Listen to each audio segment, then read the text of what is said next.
দেশৰ স্বাধীনতা আন্দোলনত সক্ৰিয়ভাৱে অংশগ্ৰহণ কৰাৰ সমান্তৰালকৈ কুশল কোঁৱৰে নিজৰ পৰিয়ালৰ প্ৰতি থকা দায়িত্ব নিষ্ঠাৰে পালন কৰিছিল। সেই সময়ছোৱাত তীব্ৰ আৰ্থিক দুৰৱস্থাৰ সন্মুখীন হৈ পিতৃ সোণাৰাম কোঁৱৰে পৈতৃক সম্পত্তি বিক্ৰী কৰি 1924 চনত বালিজান ত্যাগ কৰি ৰেংমাই অঞ্চললৈ গুচি গৈছিল।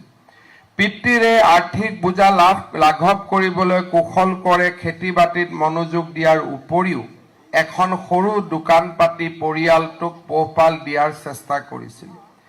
ইয়াৰ মাজতে অঞ্চলটোত শিক্ষাৰ পোহৰ বিয়পাবলৈ তথা এক বৌদ্ধিক জাগৰণৰ সূচনা কৰিবলৈ তেওঁৰ বিশেষ উদ্যোগতে 1925 চনত ৰেংমাই প্ৰাথমিক বিদ্যালয় স্থাপন কৰা হয়। কুশল কোঁৱৰ নিজেই এই বিদ্যালয়খনৰ প্ৰধান শিক্ষক হিচাপে অবৈতনিকভাৱে 2 বছৰ এই দায়িত্ব পালন কৰিছিল। পৰৱৰ্তী সময়ত 1927 চনৰ 17 জুনত তেওঁ বালিজান চাহ বাগিচাৰ বাগিচা পৰিদৰ্শক হিচাপে যোগদান কৰিছিল।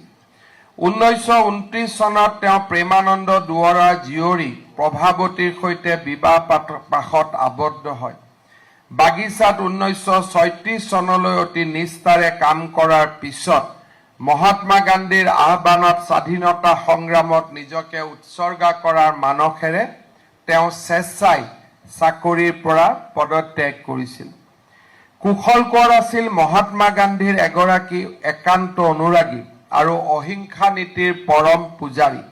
1934 চনত গান্ধীজী গোলাঘাটলৈ অহাৰ সময়ত কুশল কোঁৱৰে তেওঁৰ সান্নিধ্য লাভ কৰে আৰু ইয়াৰ পিছৰে পৰা তেওঁৰ জীৱন দৰ্শন সম্পূৰ্ণ সলনি হৈ পৰে।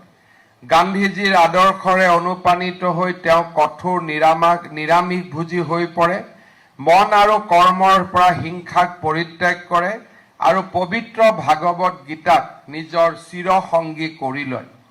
স্বদেশী বস্ত্ৰ গ্ৰহণ কৰি স্বাৱলম্বী হোৱাৰ প্ৰয়াস হিচাপে তেওঁ নিমখ পৰ্যন্ত বৰ্জন কৰিছিল আৰু জীৱনৰ শেষ মুহূৰ্তলৈ এই প্ৰতিশ্ৰুতি ৰক্ষা কৰিছিল।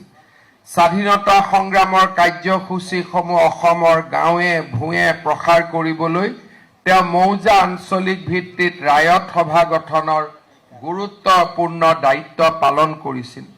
সৰুপথাৰ অঞ্চলৰ ৰায়ত সভাৰ সম্পাদক, পৰৱৰ্তী সময়ত সৰুপথাৰ কংগ্ৰেছ কমিটিৰ সভাপতি তথা সম্পাদক হিচাপে জনতাক তেওঁ একত্ৰিত কৰি নেতৃত্ব দিছিল।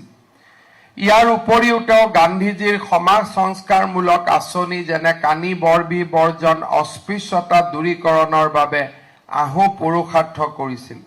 বিদেশী বস্ত্ৰ বৰ্জনৰ আন্দোলনক সফল কৰিবলৈ তেওঁ নিজেই চিলাই মেচিনত খদ্দৰৰ কাপোৰ আৰু গান্ধী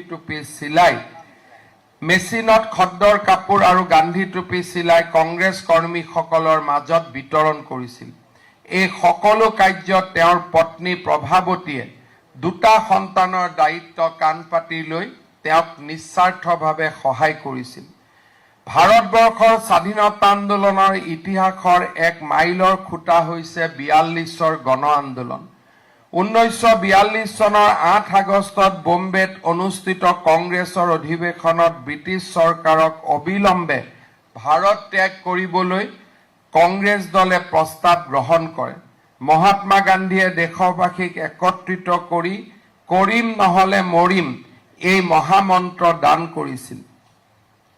আন্দোলন আৰম্ভ কৰাৰ পূৰ্বে ব্ৰিটিছ চৰকাৰে দমনমূলক ব্যৱস্থা গ্ৰহণ কৰি কংগ্ৰেছক বেআইনী সংগঠন ঘোষণা কৰিলে আৰু 9 আগষ্টৰ পুৱা মহাত্মা গান্ধীকে ধৰি ৰাষ্ট্ৰীয় নেতাসকলক কাৰাৰুদ্ধ কৰিলে। লগে লগে সমগ্ৰ দেশবাসী আন্দোলনত জঁপিয়াই পৰিল। চাৰিওফালে হৰতাল, বিক্ষোভ, পিকেটিং, ধৰ্মঘট পালন কৰা হ'ল।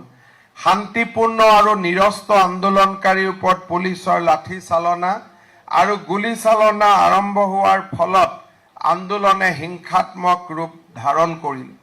দেশবাসীৰ লগত অসমবাসীয়েও ব্ৰিটিছ শাসন উফৰাবলৈ 42ৰ গণ আন্দোলনত জঁপিয়াই পৰিছিল।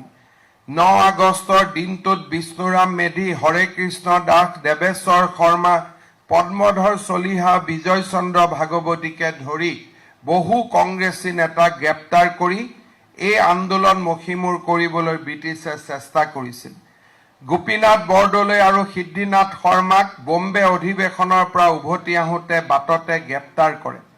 কিছুদিন পিছত মাজুলী গড়মূৰ সত্ৰৰ সত্ৰাধিকাৰ মুক্তিযোদ্ধা পীতাম্বৰ দেৱগোস্বামীকো গ্ৰেপ্তাৰ কৰি যোৰহাট জেলত কাৰাৰুদ্ধ কৰা হৈছিল।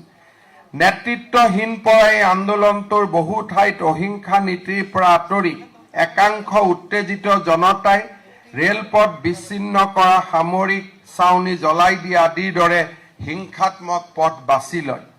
কুশল কোঁৱৰে কিন্তু এই হিংসাত্মক কাৰ্যৰ সম্পূৰ্ণ বিৰোধী আছিল, যাৰ বাবে এনে আন্দোলনকাৰীসকলৰ সৈতে তেওঁৰ বৈচাৰিক সংঘাতো হৈছিল। তেওঁ তীব্ৰ বিৰোধিতা আৰু অনুৰোধ নেওচি কংগ্ৰেছৰ মিত্ৰবাহিনীৰ একাংশ সদস্যই 1942 চনৰ 10 অক্টোবৰৰ কাহিলী পুৱাতে সৰুপথাৰ চাংপ্লুঙত ৰেলপথৰ চিৰি আঁতৰাই দিয়ে। ইয়াৰ ফলত ব্ৰিটিছ সৈন্য কঢ়িয়াই অনা এখন সামৰিক ৰেল দুৰ্ঘটনাত পতিত হয় আৰু কেইবাশ ব্ৰিটিছ সৈনিকৰ মৃত্যু হয়।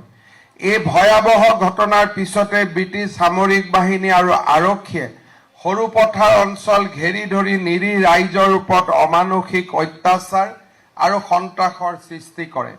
কুশল কোঁৱৰে এই ৰেল ঘটনাৰ বিষয়ে সম্পূৰ্ণ অৱগত নাছিল আৰু ইয়াৰ সৈতে তেওঁৰ সম্পৰ্ক নাছিল।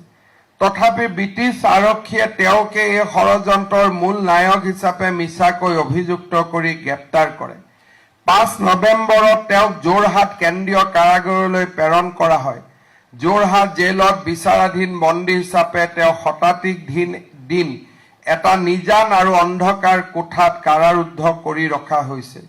ব্ৰিটিছ দণ্ডাধীশ C.M. হামফ্ৰেৰ আদালতত কোনো নিৰ্ভৰযোগ্য প্ৰমাণ নোহোৱাকৈ কেৱল ৰাজনৈতিক প্ৰতিশোধমূলকভাৱে কুশল কোঁৱৰক প্ৰথমগৰাকী দোষী সাব্যস্ত কৰি 1943 চনৰ 6 মাৰ্চত মৃত্যুদণ্ডৰ ৰায় দিয়ে। স্থিতপ্ৰজ্ঞ আৰু ধীৰ স্থিৰ কুশল কোঁৱৰে ফাঁচীৰ এই অন্যায় ৰায় শুনি অলপো বিচলিত হোৱা নাছিল। বৰঞ্চ তেওঁ কৈছিল, মোক যি শাস্তি দিছে এই শাস্তি মোৰ প্ৰাপ্য নহয়। যি দোষত মোক মৃত্যুদণ্ড দিছে সেই দোষ মই কৰা নাই। মই মহাত্মা গান্ধীৰ অনুগামী আৰু তেওঁৰ অহিংসা পন্থাত মোৰ দৃঢ় বিশ্বাস আছে।